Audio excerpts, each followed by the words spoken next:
Welcome to the Free Library of Philadelphia. My name is Andy Cahan, Director of Author Events.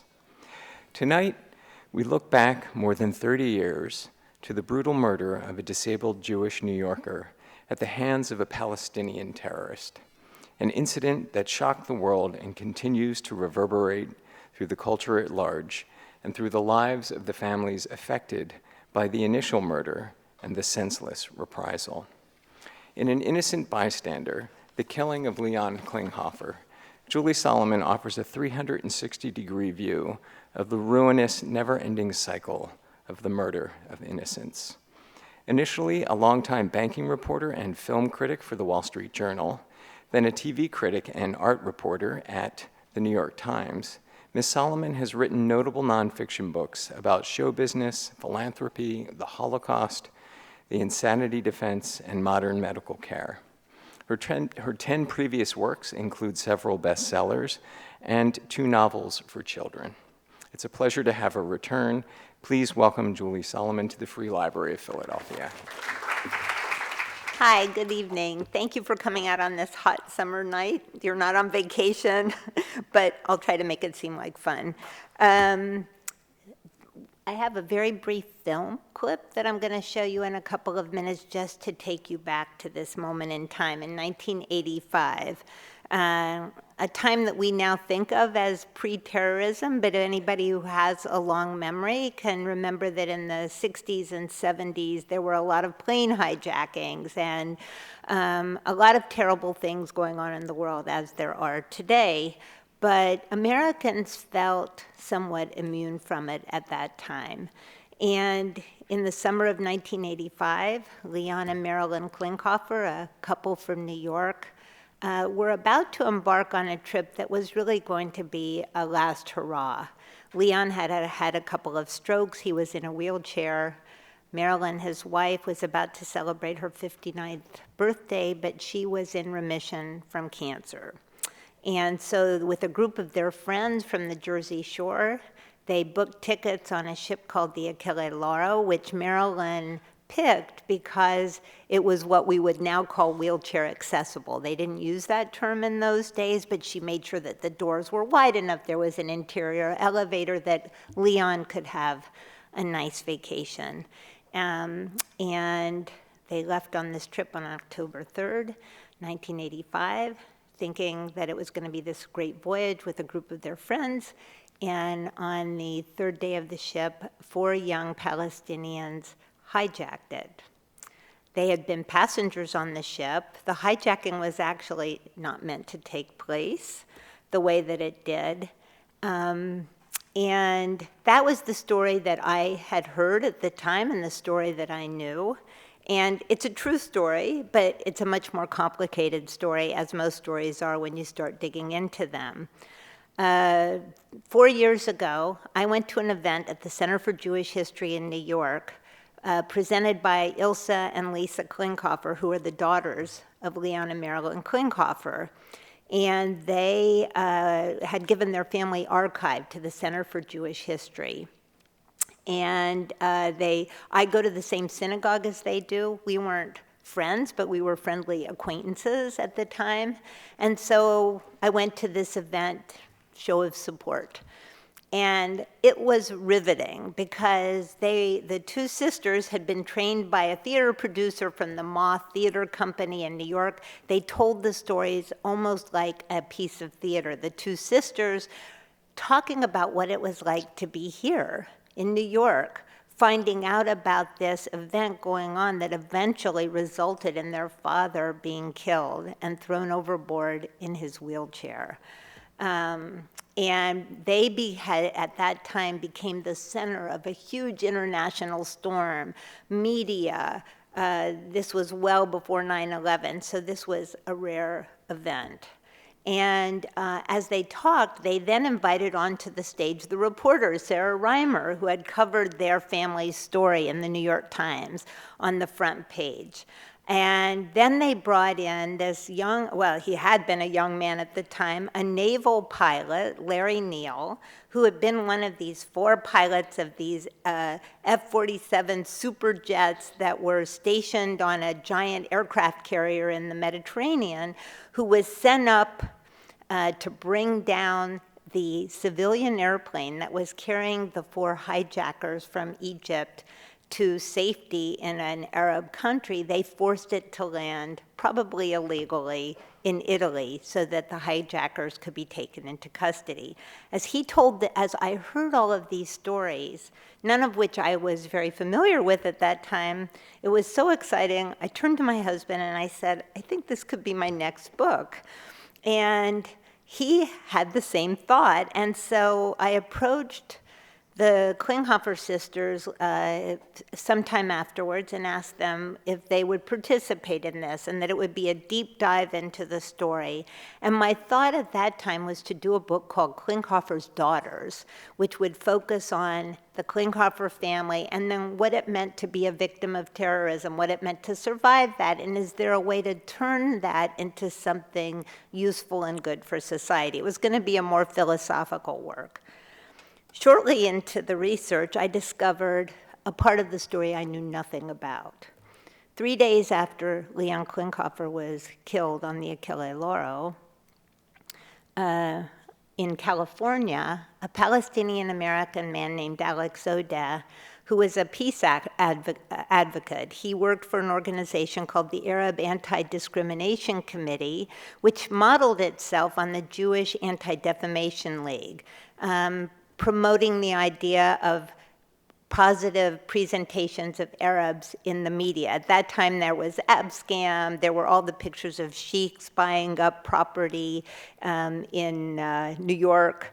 It was well before, it was OPEC, it was all of those things. It was pre-Islamic fundamentalism, but these very negative portraits of Arabs, and this organization was started to counterbalance those negative portraits.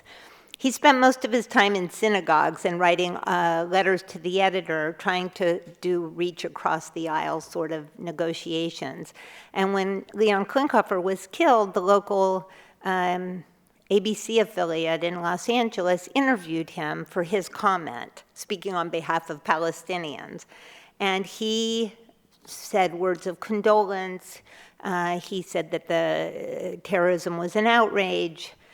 This shouldn't have happened, and they asked him if he thought Yasser Arafat was responsible for it, and the prevailing wisdom at that moment in time was that Arafat had nothing to do with it. Arafat at that time was the head of the Palestinian Liberation Organization, and in 1985 was the beginning of peace talks that would eventually lead to Oslo, and then the breakdown of Oslo. But Arafat was presenting himself to the world as a man of peace. The world didn't know at that time that he also had his alter organizations like the Palestinian Liberation Front doing dirty deeds around to keep up his status as a man of action as well. And so Alex Odeh said, no, Arafat is a man of peace. And in the interview that was aired on TV, the only piece that aired was the Arafat is a man of peace and not the condolences and not the condemnation of the hijacking. The next morning, Alex Odeh, who was in his 40s, he had 3 young children, all American citizens, went to his office, opened the front door, and a bomb went off, and he was killed. All of it, and the people who were believed to be responsible, the case is still a cold case, but the FBI investigating the case has always believed that the organization responsible for it was the Jewish Defense League, which was a far-right Jewish terrorist organization. So all of a sudden, we're talking domestic terrorism, we're talking international terrorism, and it's feeling like a very current story. So I thought, well, my scope is going to broaden. Then Googling around one day, I will tell you in my 30-page proposal, which Little Brown bought, called Klinghoffer's Daughter, I have about 2 paragraphs dedicated to to the hijackers. I really didn't know too much about them. I knew there was this guy, Abbas, who was the mastermind of the hijacking, and I figured I'd find out about them later, but I saw them as somewhat subsidiary characters, or caricatures, I might say. So one day I was just Googling around idly Abbas. Up pops a book called The Curse of the Achille Lauro, written in 2016 by his second wife, Reem al-Nimr. So I order the book on Amazon. I read it. It's fascinating. It's a counter-narrative, this story, not justifying the Achille Lauro, not saying that this was a good thing to do, but explaining the politics and the history that led to it and what it was like to be married to this person in charge of it. So I thought, this is interesting. So I look up Reem al-Nimr on Facebook, 2019 report, well, it was 2016, but reporting's gotten a lot easier than it used to be. It used to take years to track people down. Now you go on Facebook, she pops up. I send her a message on Messenger, thinking she'll never respond to me. However, she's a writer, I'm a writer. I knew that if I said, I want to talk to you, she might. She got back to me and said she would talk to me. And we began a series of Skype interviews that went on for hours and hours and hours over a long period of time. So all of a sudden now I have 3 families involved, 3 pieces of this story, and I was only beginning. But before I continue, I thought I have a very short little clip that we can show just to take you back into a sense of how this was reported in real time, 1985. Could we roll, I always want to say this, could we roll the film clip? A rescue mission would be dangerous but possible. British commandos parachuted onto the Queen Elizabeth II in 1972 when there was a bomb scare in the middle of the Atlantic. Perhaps 12 Palestinian pirates seized the Achille Lauro. From NewsCenter 7, tonight's Newsbreak is brought to you by Kroger.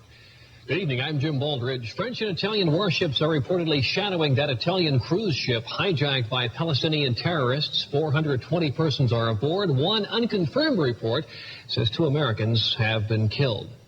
The murder of a 69-year-old disabled passenger from New York City angers America. After a 72-hour siege at sea, negotiations among the PLO, Italy, and Egypt succeed in getting the Achille Lauro back to Egypt. There, the 4 terrorists surrender the ship.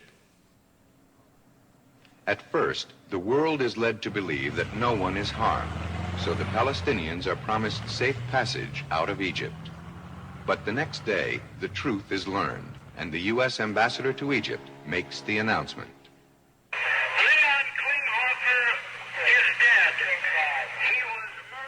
The murder of a 69-year-old disabled passenger from New York City angers America. Americans are outraged when the terrorists are allowed to escape on an Egyptian plane to safe territory in Tunisia. This time, Reagan takes action.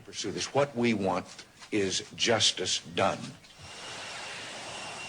In a flawless execution, U.S. Navy F-14 fighter jets intercept the Egyptian airliner in midair and force it to land at a U.S. base in Sicily.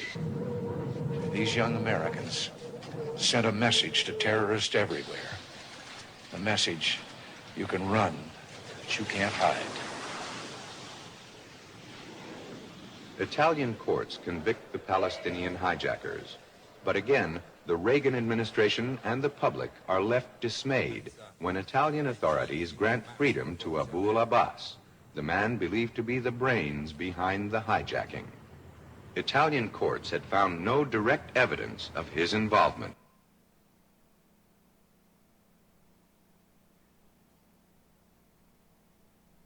Responsibility for the hijacking of the Italian cruise ship, the Achille Lauro, but says evidence that his men killed wheelchair-bound Leon Klinghofer was fabricated by the United States and Syria. What is the use of killing an old man?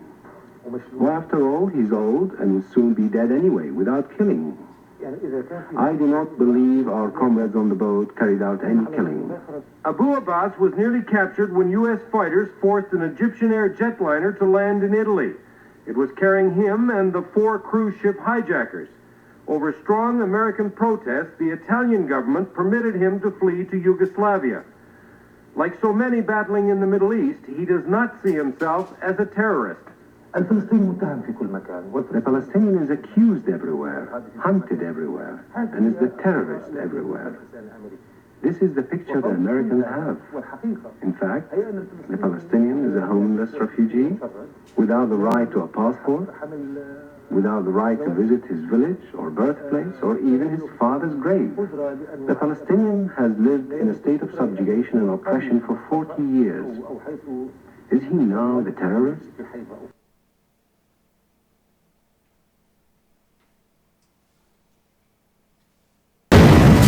An act of terror right here at home in Orange County. Yes, that is the corner office of what used to be the headquarters, as you mentioned, of the American Arab Anti-Discrimination Committee, the 1900 block of 17th Street in Santa Ana, suite number 208. That is all that is left of that suite.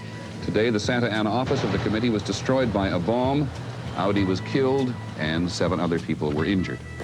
And some fear international terrorism may be taking root here. The man who was killed by that blast, Alex O'Day, age 41, married, the father of 3 young daughters.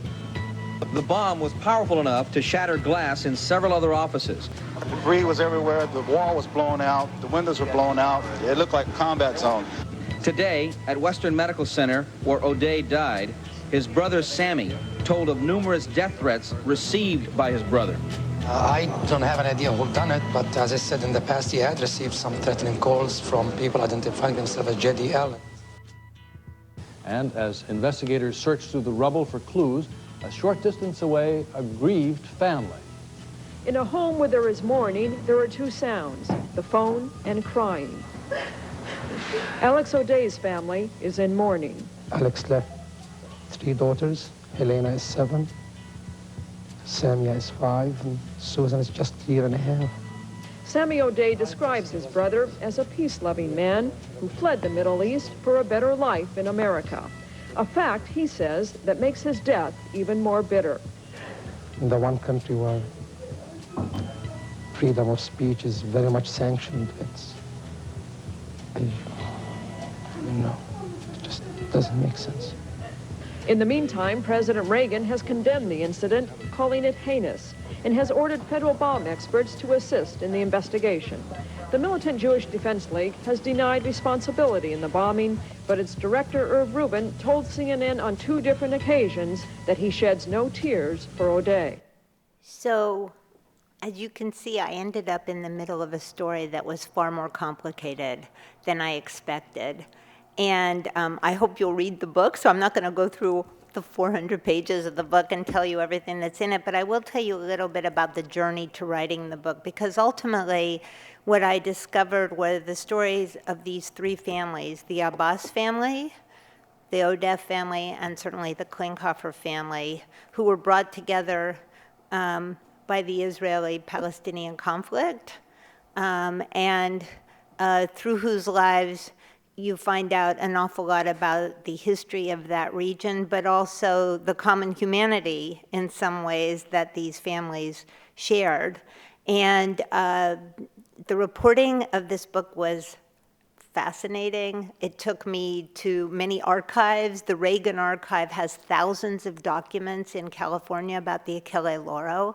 And one aspect of this story that it didn't expect to find were the sort of political machinations and how important the Achille Lauro became to Reagan politically, because he came into office in 1980 promising to end terrorism, because Jimmy Carter had had the Iranian hostage situation, which lost the presidency for him in 1980. And then within the first 3 years of the Reagan presidency, we had the Marine bombing in Beirut, which had the biggest number of American casualties in a war, in a non-war since Vietnam. And this constant inability to keep up with terrorism. And you could see how the constant militancy on all sides sort of eventually led to 9/11 and what happened there. In the center of the story is Oliver North, who I found this incredible document. It was just when the Iran-Contra, if you remember that scandal that eventually enveloped the Reagan administration. Oliver North was just, he was in a counterterrorism unit in the middle of the White House, and he wrote on a document to his boss, we have to make the Achille Lauro work because we have to divert attention from Iran-Contra. Never write things on documents that may become declassified one day, because there will be some Snoopy reporter 30 years down the line who will find it. So I had many lines of stories going on. I had the family stories, the geopolitical story, and then the legal story. How do you deal legally with people accused of terrorism? And who has jurisdiction over them? An Italian ship, an American victim. And so the more reporting I did, the more material I started amassing. And the question was, how do you turn this into a story? How do you turn this into a book? Luckily, in terms of amassing the information, I interviewed 80 people for this story. A great number of people were still alive. So the ambassador who spoke there, Veliotes, about learning that Leon Klinghoffer had died caused a little bit of an international scandal himself. He's a very interesting man, married to a sort of rock and roll artist. Veliotes spoke to me, and at the time, the part of what he said, what didn't show on the video clip, he spoke on an unclassified radio broadcast, which you're not supposed to do, when he made his announcement. He says, he said, some son of a bitch killed Leon Klinghoffer, and this went out into the Arab world, and it was not received very well. And so all these diplomatic gaffes, all these kinds of things that were usually kept sub rosa, became very public at this moment in time. And so the question for me became, how do you tell this story that involves 3 family tragedies, that involves an ongoing conflict to which there is no resolution, the Israeli-Palestinian conflict, and then the politics going on in the Reagan administration and the trial in Italy. And so eventually I interviewed, and my reporting took me to Israel, to Lebanon, to California, all over the United States, to all these different places, because there were many people and many players. And eventually I decided I wanted to focus on the 3 families, and the other material would weave into the story. And, but the actual construction of the book, which has been likened to a spy thriller, which it really felt like it when I was writing. I kept saying, what's going to happen next? And I already knew, but it was very exciting to put the pieces together. I spoke to Max Klinghoffer Dworin, who's the son of Ilsa Klinghoffer, one of the daughters of Leon. So this is a boy who had never met his grandfather. He was killed 4 years before Max was born. And I said to Max, what do you want to know about your grandfather? What do you know? And he said, I know remarkably little. I know the outlines of the story. I know the boat was hijacked. I know he was killed. But I don't know much else. He says, what I want to know is the tick-tock.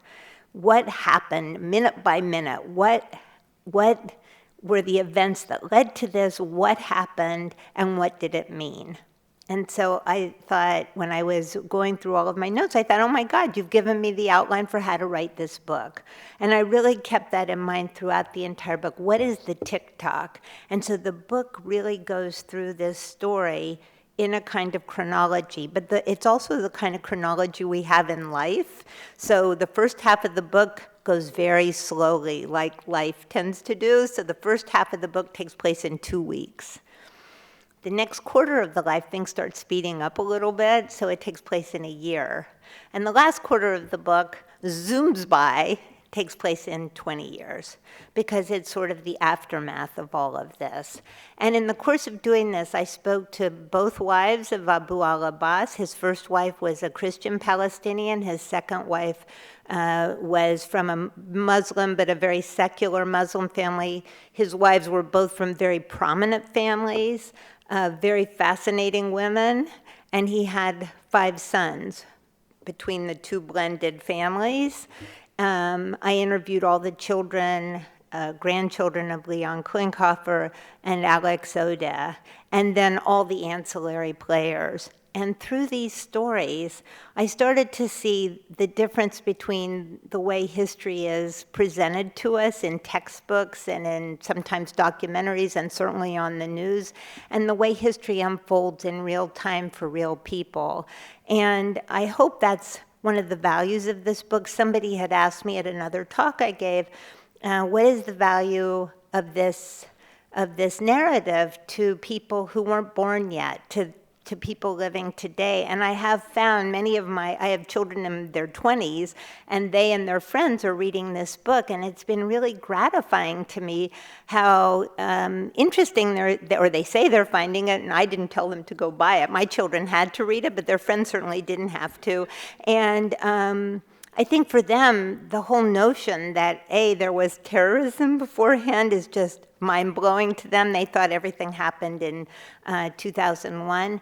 But also, I think for a lot of them, it gave them a different perspective on the Israeli-Palestinian conflict. Because what I try to show in there is not that, this is not saying that the Palestinians were justified in hijacking this ship, and certainly not justified in murdering a man, and certainly not justified in murdering a man in a wheelchair, but to try to understand the historic causes that led to that moment, and then just to see all the different ways, because the behind-the-scene political machinations and the duplicity on all levels, the Italian Prime Minister Craxi is both trying to appease Yasser Arafat because he doesn't want to have PLO activity in Italy, but he also has to appease the United States because we are the big gun in the region. And I had access to Craxi's right-hand man during this, Antonio Bedini, who was his chief diplomatic advisor throughout all of this. And Bedini and I spent many, many hours in conversation discussing this. And so you start to see the things that happen under the surface. And so I think for me, the story on the one hand was just a great story, and how these different families dealt with this. And subsequently, it's been unbelievable to me to see their reaction to the book, which they've just read. The book just came out 3 or 4 weeks ago. And my biggest fear, quite honestly, was having Lisa and Ilsa Klinghoffer read the book, because they had been so open to me and so forthcoming. And then about literally at the beginning of the project, I told them, oh, well, it's no longer Klinghoffer's Daughters. It's now going to be a completely different book. Not completely different, but quite different. And they stuck with it. They kept meeting with me and talking with me. And not only that, but sharing the names of all the people who had accompanied their parents on the ship. Most of them are no longer alive, but their children are, to interview them. And yet I didn't want them to read the book till it was almost time for publication, because I've written many books, and when you're writing nonfiction, it's never good to have people who are in the book read the book too early, especially in these days of Facebook and Twitter, because if they don't like it or they're upset with something, it can go out into the universe before the book does. So finally, about 3 weeks before the book came out, I gave them a copy of the book to read, and their reaction has been unbelievable to me. How moved they were about all the things they didn't know about their parents. There was so much they didn't know about their parents' experience on the ship. I was able to reach the general who was in charge of the rescue mission, who was with Marilyn Klinghofer when she went to identify the hijackers in custody. And he recreated the conversation that they had as they went one by one to see these young men and identify them. And they were also, I think they were also fascinated and moved, really, to hear the stories of the Palestinians on all sides, and certainly the story of Alex Oda and his family. And they've been very supportive of the book, which has just been, a huge relief to me as a person, but also as an author. And then the next hurdle to clear was the Abbas family. And Reem hasn't read the book yet. She was traveling. I just got a note from her that she's just starting to read. But Omar Abbas, who was one of the sons of Abu al-Abbas, read the book. And he's gotten out of that line of the family's business. He does advertising in Dubai now. And he's a couple of years older than Max Klinghofer Dworin, and I think they would probably like each other very much if they would meet each other. And Omar's reaction to the book was, he said, you haven't justified anything my father did. You haven't, you've been very respectful to the story, which is the story I've always read about of the Klinghoffers. He said, but what I felt you did was tell the story with respect, that you're treating people as people. You're looking at a political leader who made a lot of really stupid choices, I think, in his life, but you're not condemning him. You're trying to understand where you're condemning the actions and you're condemning the strategy, but you're trying to understand where it came from.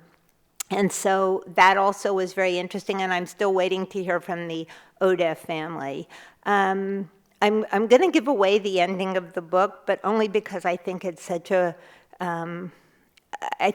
beautiful image, and I think it's worth thinking about.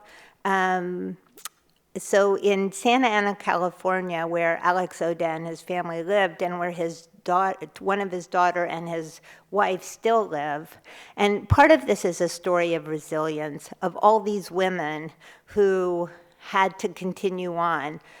In one case, because of the thing their husband did, and the other two because of the death that their husband suffered. And their part of the story is something I'm really proud of, because it's the side of the story of the people who don't get written about, not the warriors, not the politicians, but the people who have to deal with the fallout of the stupidity of the politicians and the warriors. And this is the end of the book. I was talking to the daughter, and she was saying it was very hurtful to them that when Leon Klinghoffer was killed, President Reagan met with the Klinghoffer family in person and had a public announcement about them. And with their father, he said that this was an act of terrorism and it wasn't acceptable, but he never called them. He didn't send a note to them. They didn't get any kind of personal reach out from the White House, and they always wondered, well, was it because we're Palestinians? Why didn't we get that same kind of sympathy or empathy from the leader of our country? And so they erected a huge statue of Alex Oda in front of the library, appropriately enough, since we're speaking in a library tonight. And he was a scholar, he was a poet, and he was a teacher. That was his profession, in addition to the political activism he did. And the statue of him in front of the library was desecrated many times with graffiti, with insults on it. But a few years ago, they cleaned it up and rededicated it. And I tracked down the young man who was the sculptor of the statue. And he had been a student of Alex Oda's, and when it was time to design the statue, he really wanted to do it as an act of friendship for this man who had been very important to him. And he said one of the things that he couldn't stop thinking about when he was designing the sculpture was a cartoon that ran shortly after Alex Oda and Leon Klinghoffer's murders, that ran in the Los Angeles Times. It was a cartoon by Paul Conrad, who was a Pulitzer Prize-winning political cartoonist. And the cartoon And I couldn't find it because he didn't remember what date it was, and it's hard to find cartoons online. Finally, I went into the archive of the Los Angeles Times, and I went through pages and pages of microfiche, meaning many, many advertisements for sales at Macy's or whatever. But finally, I found the cartoon, and it's a very simply drawn cartoon. It's a picture of Leon Klinghoffer in his wheelchair, and he seems to be in heaven because he's riding on clouds, and Alex Odette is pushing his wheelchair. And the caption is very simple. It just says, "Small world, wasn't it?" And to me, that was really, in a way, what this book ultimately is about. From all this hubbub, the murder, the international intrigue, the family stories, it's that it's ultimately a very small world. And yet, somehow we haven't quite figured it out, that maybe it would be easier not to be fighting so much about it. And so I'm on a clock. I asked for a watch. Thank you, Andy. So if you'd like, I'd love to hear your questions. If you How did the Palestinians choose Leon to toss him over? And I mean, you don't usually think of an old man in a wheelchair doing that. Was it to frighten everybody, to show how depraved they were, or something like that? That is a great question, and it is probably the most unanswerable question, because just to give you a little brief background to answer that question. So the Achille Lauro, like any passenger ship, is huge. The 4 young men were not supposed to hijack it because it's ludicrous. 4 people hijacking a giant ship. It's not like an airplane where it's a very finite body. This is huge. And what happened was these 4 young guys, ages 17 to 23, got on the ship dressed as tourists. I had this great scene where they go shopping the day before the Achille Lauro so that they would look like tourists. It was a stupid plan. So they got sent to Italy for a few weeks beforehand to pick up Italian. None of them spoke Italian. It's an Italian ship. They had fake passports. The 17-year-old had a passport that said he was 35. And I think he was supposed to be from South America. One of them was supposed to be Norwegian. I mean, it was really, and security, needless to say, was lax because they were allowed to bring their AK-47s in their suitcases on the ship. And their plan was, and to say plan, I should say plan, was the ship was going from Italy to Egypt, making 2 stops in Egypt, and its final destination was Ashdod, a port in Israel. And at that time, just to give you a little context, this is before the Intifadas. This was when Israel seemed impregnable by the Palestinians. Nobody had ever invaded Israel. And this Abu al-Abbas became obsessed, and he came up with one cockamamie scheme after another. He sent boats up from the shore trying to, and they all ended up in disaster. With this one, the idea was that these 4 young guys would stay on the ship until they got to Ashdod, then they would get off in Ashdod and start shooting. And their idea was to murder a lot of Israelis. Not a noble plan, but in their minds, an act of war. They were never supposed to hijack the ship. What happened was, because they didn't speak Italian, the only one of them that spoke English was the youngest one, Bassam al-Ashkar. And so they get on the ship, and by the 3rd day, they're getting more and more nervous because somebody comes in to clean the cabins. They think it's a spy. They don't realize that these were young guys who had been brought up in a refugee camp. They'd never been on a cruise ship before. They didn't realize somebody comes in to clean the cabins. And they were getting more and more hysterical and more worked up that their mission wasn't going to work. And on the 3rd day, the cleaning guy came in, and the zipper on one of their suitcases was jammed and the gun was sticking out. And they worked themselves up and decided that they had been caught, and they decided to hijack the ship. Now, most of the passengers were off the ship, because the ship had stopped in Alexandria, Egypt. Most of the passengers got off to go on a day trip to the pyramids. The only passengers, there were about 75 passengers left on the ship, and it was mostly people who were either sick or not feeling well. Leon was in the wheelchair. And so, but there were still quite, several hundred crew members. So it was ridiculous, but they decide to hijack the ship. And then once they do it, they try to land in Syria. They try to get passage to other ports. By then the U.S., the warning has gone out that the ship has been hijacked, and the U.S. sends out messages to all the ports, don't let the ship land there. Ironically, if the ship had been able to land in Syria and the hijackers had been allowed to get off the ship and go free, nobody would have been killed.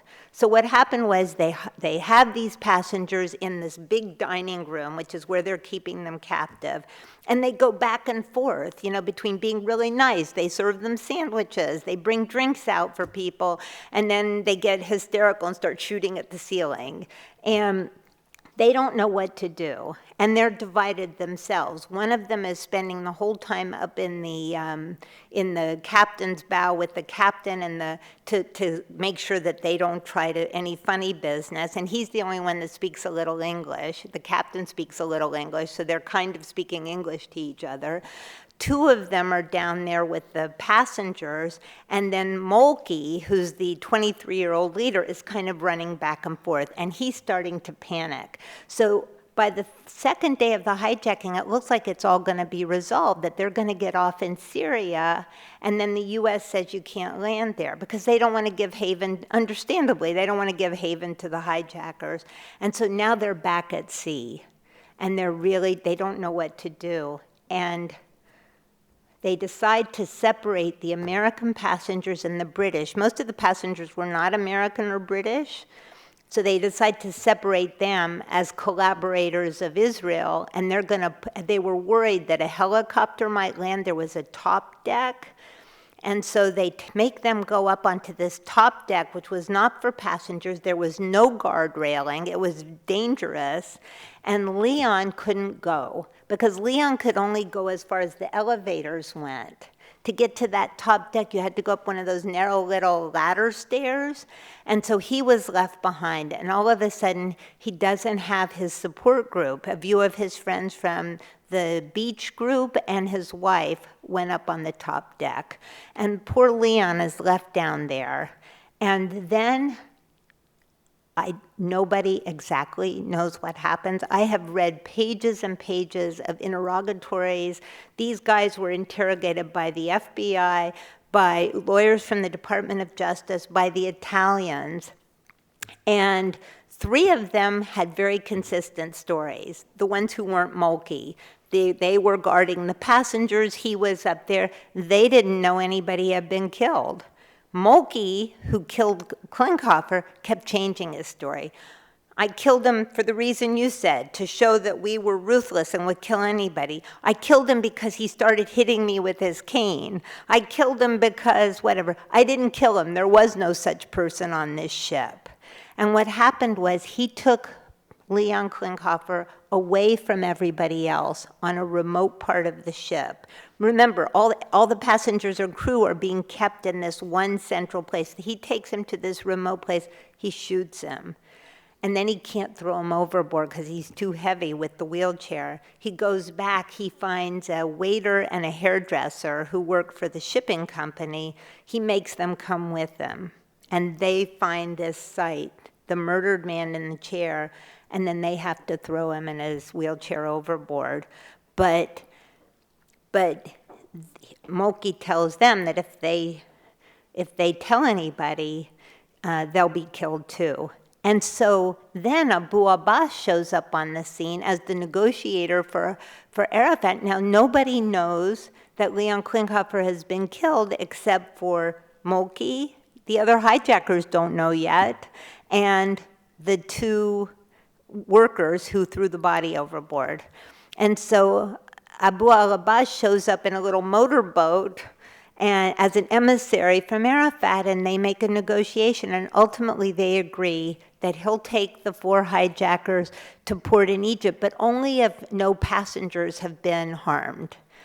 And so there's all this discussion going on. They're trying to figure it out. No, they decide nobody's been harmed. And the captain at that point does know, and he lies. Nobody's been harmed, because he wants those hijackers off the ship.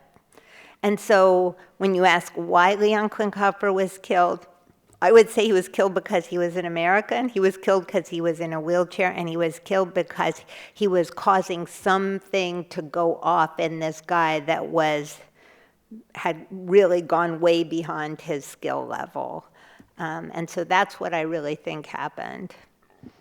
What was the result of the trial in Italy for the other 3, and what became of Abu Abbas? I kind of remember that the Israelis went after him and got him, but I may be wrong. You're close, but you are wrong, but close. You're in the right ballpark. So the 4 hijackers went on trial in Italy. And that in and of itself is an amazing story, just to see how the U.S. brought them, they brought them down, and then the whole negotiation on whether they should stay in Italy or come here, and the lies and the manipulation that was going on was just pretty crazy. And how they let Abu Abbas slip out and get to Yugoslavia. I mean, a lot of this whole thing with the hijackers and Abu Abbas was a lot of hot potato going on. Nobody wanted them in their country because it was just going to cause trouble. And so everybody was trying to, like the Egyptians slipped them out of Egypt because they didn't want them there. And then the Italians let Abu Abbas get away because they didn't want him there. But the 4 hijackers underwent trial, and I was very lucky that I was able to interview both the defense attorney, who sadly just died a couple of weeks ago, but I was able to interview one of the defense attorneys and the prosecutor and read the volumes of documents that were filed with that case, voluminous documents, which were incredibly helpful and detailed. But the interesting thing in the trial was that the 4 hijackers all received lengthy jail sentences. Mulkey was ultimately convicted of murder. The others were convicted of aiding and abetting, hijacking, and a bunch of different charges. What they were not convicted of was terrorism. And that is one of the most interesting parts of the court documents, because there's, in Italy, it's called, are you part of a banda di terrorismo? I don't speak Italian, terrorism, so I'm mangling. But it's a specific charge, and there's a long philosophical discussion that the judge offers on whether they were a band of terrorists or just criminals. And Italy opted for criminal, because they said that they were that they had a political movement that they believed in, and that they considered themselves a nation, and therefore they weren't terrorists. They weren't just randomly committing acts of terror. And it was a very interesting thing. They all ended up spending, 3 of them spent the maximum amount of time in prison. Actually, 2 of them spent the maximum amount of prison, and 2 of them ended up escaping, because Italy has a very different system of justice. After you're in jail for a few years, you're allowed to get furloughs. It's like you're in the army and you can go away for the weekend. And 2 of them went away and they didn't come back. And in fact, just a little side note, one of the most interesting people I interviewed, I shouldn't say most interesting, most surprising to me, because I've written books on a lot of subjects, but this is my first international terrorism book, so I did not expect to find myself interviewing Monzer Alcazar, who was an international arms dealer who shows up in the middle of this story. And one of the guys who escaped ended up hanging out with Monzer for a few days, who sold the weapons for the Achille Lauro. Alcazar is now in jail in Illinois for selling arms to FARC in South America. And he also sold arms to Oliver North for Iran-Contra. So it's a small world. Oh, sorry, and Abu Abbas ended up living, he was evicted from Tunisia, where he'd been living, and he and his family ended up moving to Iraq, because Saddam Hussein at the time was very welcoming of the Palestinians, which was not the case in most of the neighboring Arab countries. Even today, I interviewed Bassam, the youngest terrorist or hijacker, and he still lives in a refugee camp in Lebanon, where even though he was born there, he's not a citizen. And so Abu al-Abbas ended up living in Iraq pretty nicely for many years. And then in 2003, when the US invaded Iraq, even though Israel had given him amnesty, and he'd actually been back to Gaza for a meeting of the PLO, because Israel, part of Oslo was to give amnesty to a lot of people who had committed crimes before X date. He was somehow on the card. Remember the terrorist cards that the Bush administration had? Abu al-Abbas was there. He got picked up by the Americans in 2003, and he ended up dying in an American jail at Camp Cropper, the notorious prison right outside of the Baghdad airport. I have his death report. It's about 60 pages long. I do think he had a heart attack. I don't think he was murdered, but who knows? Did you talk to John Adams, and what do you think of the opera? I did talk to John Adams and Peter Sellers.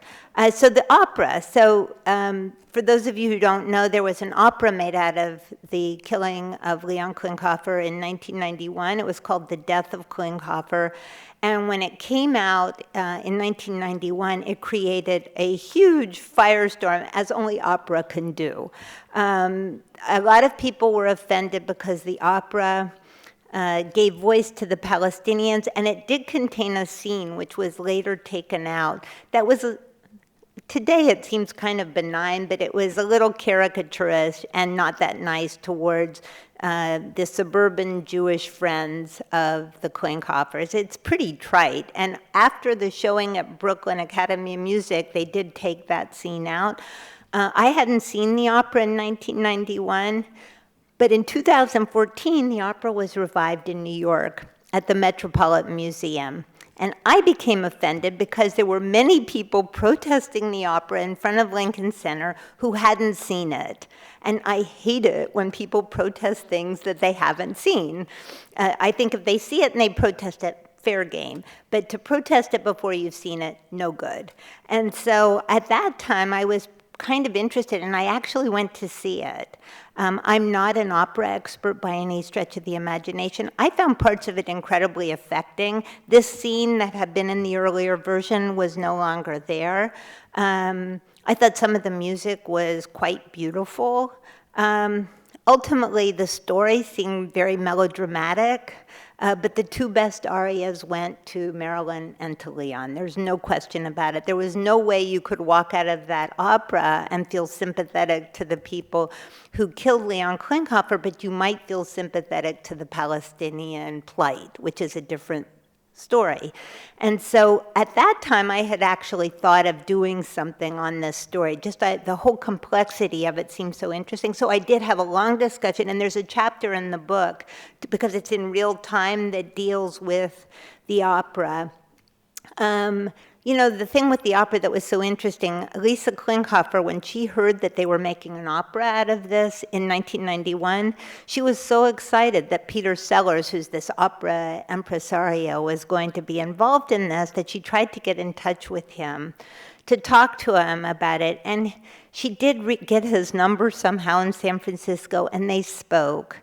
And he was pretty dismissive of her. Not really mean, just sort of saying, well, I don't really need to talk to you because this is a work of art. I think he made a mistake. He should have respected the sisters, and I talked to him about that. And he did say he felt bad. I liked him a lot. I met him. He's a real character. I mean, he has his own worldview and different way of looking at things. But the opera itself, I think, has a lot of interesting music in it. Did you see it? Did you like it? Yeah, I think some of it's quite, I mean, you can't walk out of it and not feel quite moved by it, I think, in some ways. One of the things that didn't seem to come through in your narrative just now, I mean, I know this is kind of an odd question to ask because ultimately at the core of the story, it's about the Palestinian and Israeli conflict. But one of the things I didn't hear was, as an event, it seems the Americans were the big reactors. Certainly, you mentioned Italy, the place of jurisdiction. What was the Israeli vibe on the whole incident? You guys are so great. You're asking me exactly the right questions. So the Israeli vibe. So throughout the hijacking, the Israelis are always there. You know, the Israeli intelligence. For example, there's a moment when Mubarak in Egypt is lying out-faced, right, just without shame, to the Americans saying, oh, the hijackers aren't here anymore. They already left, when they were actually right there, right outside of Cairo. And the Israelis had his office bugged. And so they were able to report to U.S. intelligence, well, actually, you know what, they're still there. And so the Israelis sort of, in the course of the hijacking, provided a lot of intelligence to the U.S. that the U.S. relied on quite heavily. Part of my research took me to Israel, and I met with Carmi Gilon, a former head of Shin Bet, who had the unfortunate responsibility being the head of Shin Bet when Rabin was assassinated. And I asked him about the Achille Lauro just to put it in the context of what did this mean to Israel. And he said, it was a big deal for Americans.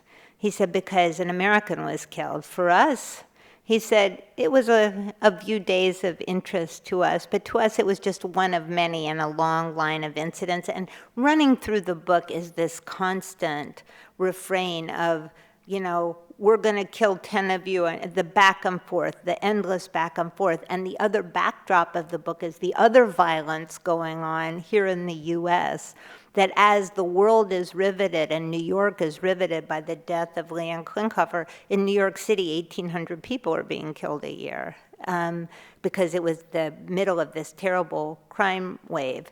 And I said, so what about Abbas? How did, here he was regarded, he was on the front, on the cover of Time and Newsweek, most notorious terrorist. I said, what was he? He goes, just another terrorist. And so I think for the Israelis, this was an incident that was an American story. They were involved in it very much so from an intelligence gathering situation, but they too did not want to get involved militarily at all. They said, you guys, this one's on you. And so that's another piece that was so interesting, was watching this intricate dance going on between all these people. Everybody's lying to everybody. Everybody is, one thing I couldn't put in the book because I really couldn't nail it down, but I'm 99% sure it's true. One of the things that was going on when they were trying to reel in Abbas and to figure out what to do and where the hijacker should go, and should it go to Italy or the US, and Reagan needed to talk directly to Craxi. Nobody could find Craxi. Where was Craxi? He was at his mistress's apartment. And so he wasn't taking phone calls. He didn't have a cell phone yet. That wouldn't happen for 20 years. So that was just a little thing, but I think with the Israelis, they're there in the background all the time, and the conflict is there in the background all the time. But for them, this was not a big thing. Okay, thank you so much.